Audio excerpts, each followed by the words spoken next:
గతంలో జగన్మోహన్ రెడ్డి గారి ప్రభుత్వంలో సంపూర్ణ ఫీజు రియంబర్స్మెంట్ అమల్లో ఉండేది కదండి అధ్యక్ష. అయితే అంటే ఎంత ఫీజు ఉంటే అంత ప్రభుత్వం చెల్లించేది. సో ఇప్పుడు ఫుల్గా ఇస్తారా, ఏమైనా సీలింగ్ పెడతారా? అంటే 2014 నుంచి 19 మధ్య సీలింగ్ ఉండేది అధ్యక్ష, ఆ విధంగా ఏమైనా చేస్తారా? అదొక డౌట్ అధ్యక్ష. ఈ ఫీజు రియంబర్స్మెంట్ పథకానికి ప్రభుత్వం ఏదైనా హాజరు నిబంధన పెడుతుందా, అది కూడా అడుగుతున్నాను అధ్యక్ష. గతంలో మనకు తెలుసు 2014 నుంచి 19 మధ్య ఉన్న గవర్నమెంట్లో 1778 కోట్లు పెండింగ్లో ఉంటే జగన్మోహన్ రెడ్డి గారి ప్రభుత్వం దాన్ని కూడా చెల్లించింది అధ్యక్ష. మొన్న 2023 డిసెంబర్ వరకు కూడా మొత్తం చెల్లించడం జరిగింది అధ్యక్ష. పాత గవర్నమెంట్ ఎలక్షన్ కోడ్ అవడం వల్ల నెక్స్ట్ దాగింది. ఇది పిల్లల చదువుకు సంబంధించిన అంశం కాబట్టి మానవతా దృష్టితో ప్రభుత్వం ఆలోచించి తొందరగా ఫీజు రియంబర్స్మెంట్ చెల్లించాల్సిందిగా కోరుతున్నాను అధ్యక్ష. జగన్మోహన్ రెడ్డి గారు 2018, 19, 20 ఈ రెండింటికి కలిపి 4200 కోట్లు ఒకటే రోజు మేడం. అది 28/4/2020 ఒకటే రోజు 4200 కోట్లు విడుదల చేస్తున్నారా లేదా అన్నది ఒక మాట చెప్పారండి మేడం. ఫుల్ గా వాళ్ళు పెట్టినటువంటి 1 year ఫుల్ ఫీజు రియంబర్స్మెంట్ ని ఆయన ఒకటే రోజు పే చేశారు. అదేవిధంగా ఆ రోజు నుంచి కూడా ఆయన తీసుకున్నటువంటి స్టాండ్ ఏంటంటే ఇట్లా బకాయిలు పెట్టకూడదు. అంటే మామూలుగా జూలైలో అడ్మిషన్స్ అయిపోతాయి మేడం. ఈ ఫీజు రియంబర్స్మెంట్కి అప్లై చేయడానికి డిసెంబర్ దాకా పడుతుంది.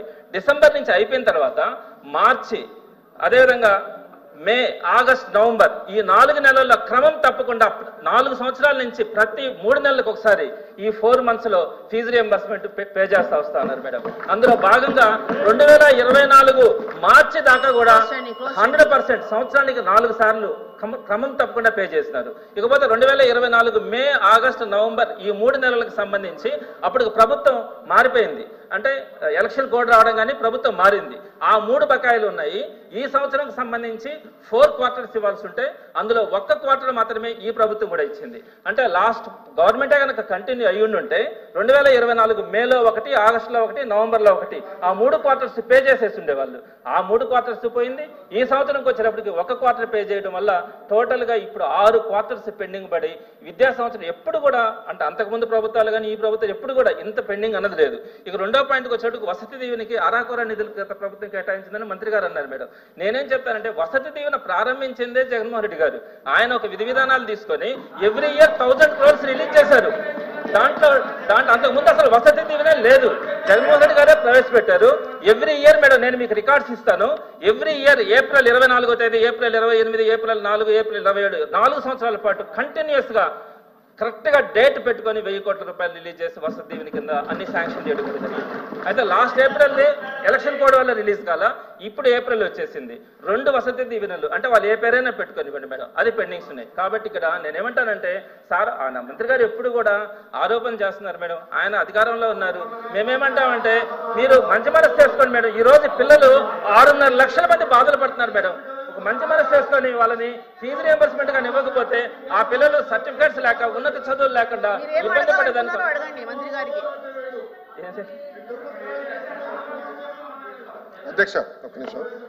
అధ్యక్ష ఎందుకు మొన్న ఎడ్యుకేషన్ పైన చర్చ జరిగిన హౌస్ లో ఎందుకు బయటకు వెళ్ళారు అధ్యక్ష? ఈ విషయాలన్నీ దాంట్లో చెప్పాం. మళ్ళీ ఆ రోజు ఎందుకు బైకాట్ చేశారండి మీరు? ఎందుకు బైకాట్ చేశారు స్వామి?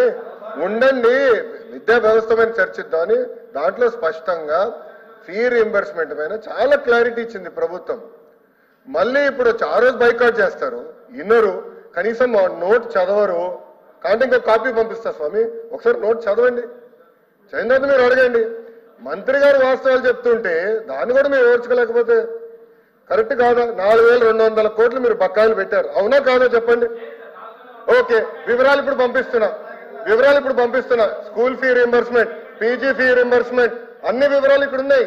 4200 కోట్ల బకాయిలు పెట్టారు మీరు. 4200 కోట్ల బకాయిలు పెట్టారు. నంబర్ 1. నంబర్ 2 2019లో ఆనాటి ప్రభుత్వం ఏదైతే బకాయిలు పెట్టారో మీరు ఎప్పుడు చెల్లించారండి? 16 నెలల తర్వాత చెల్లించారు. 16 నెలలు వినండి, 16 నెలలు. ప్రభుత్వం వచ్చి 10 నెలలు అయింది. చెల్లిస్తాను నేను చెప్పా. హౌస్ సాక్షిగా నేను హామీ ఇచ్చా. చర్చలు మీరు లేకపోతే ఏం చేయాలి స్వామి? మీరు బైకాట్ చేస్తూ పోతే మమ్మల్ని ఏం చేయమంటారు? మీరు అడిగారు. విచిత్రం ఏంటంటే ఎడ్యుకేషన్ పైన చర్చకి మీరు అడిగారు. ఆ రోజు బీఎస్సీలో మీరు అడిగారు, మేము ఒప్పుకున్నాము. చర్చకు మేము సిద్ధానం. 3-4 గంటలు చర్చ జరిగితే మీరు లేకపోతే ఎట్లా? వాస్తవాలు ఇవ్వడానికి మీరు సిద్ధంగా లేకపోతే ఎట్లా? అది కరెక్ట్ కాదు.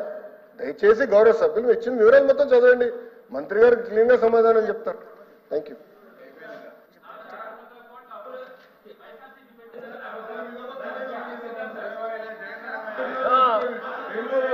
అధ్యక్ష, వాళ్ళ కాలేజీ అధ్యక్ష, గత ప్రభుత్వంలో రహస్యంగా వాళ్ళకి ఏమైనా చెల్లించారో పరిశీలించారు అధ్యక్ష. రహస్యంగా చెల్లించారని చూడాలి. ఎందుకంటే నేను చాలా స్పష్టంగా అంకెలు చెప్పాను అధ్యక్ష. వసతి దీవెన అని పేరు అన్నాను అధ్యక్ష. ఇది రాజ్యాంగం ప్రవచించింది.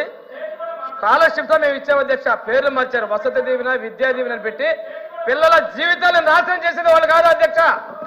సక్రమంగా కాలేజీకి వచ్చి అక్కడి పక్కదో పడుతున్న వాళ్ళు కాదా? ఆ డబ్బుల్ని మళ్ళీ ఎందుకు 3 సార్లు పేమెంట్ విధానం మార్చారు వీళ్ళు? మొదటిసారి తల్లుల అకౌంట్కి, తర్వాత విద్యార్థుల తల్లుల అకౌంట్ కానీ వాళ్ళు మార్చేది వాస్తవం కాదా? ఎందుకు చేశారు వీళ్ళు? ఈ విధానాలు చేసి వాళ్ళు చేసిన విధానం తప్పని నిర్ధారించుకున్న అధ్యక్ష. ఈయనకు మాత్రమే, వాళ్ళ కాలేజీలకు మాత్రమే గౌరవ సభ్యులకు డైరెక్ట్ గా చెల్లించారేమో, రహస్య ఒప్పందం ఉందామేమో, అది కూడా మేము పరిశీలిస్తాం అధ్యక్ష.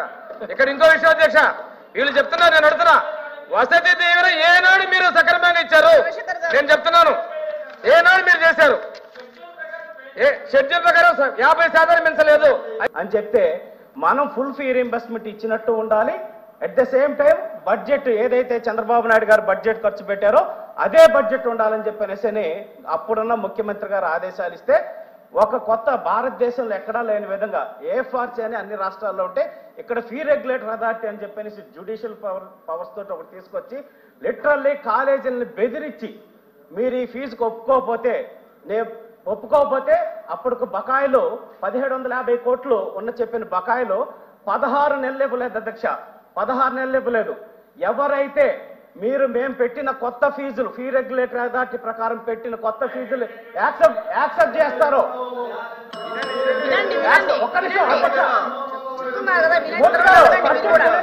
త్రిమూర్తి గారు వినండి, సబ్జెక్ట్ వినండి. అధ్యక్ష అధ్యక్ష అధ్యక్ష లిటరల్లీ అన్న గౌరవ మంత్రి గారు 3196 కోట్లు బకాయిలు ఉన్నాయని ఫీజు రియంబర్స్మెంట్ చెప్పారు. అది పాత ప్రభుత్వం నుంచి అది కంటిన్యూ అయింది, మాకు తెలుసు. మంత్రి గారు నేను అడిగేది ఏంటంటే, కొన్ని కళాశాలలో కోర్సు పూర్తయిన విద్యార్థులకు సర్టిఫికేట్లు ఇవ్వట్లేదు అధ్యక్ష. ఒక 100 మంది స్టూడెంట్స్ పేర్లు మీకు చెప్తాను. వాళ్ళు క్యాంపస్ ఇంటర్వ్యూలు సెలెక్ట్ అయ్యి కూడా ఉద్యోగాలు కోల్పోయారు. మళ్ళీ త్వరలో ఎగ్జామ్స్ జరగబోతున్నాయి ఏప్రిల్ నెలలో. వాళ్ళు చాలా మంది క్యాంపస్ ఇంటర్వ్యూ లాంటి సెలెక్ట్ అవుతారు.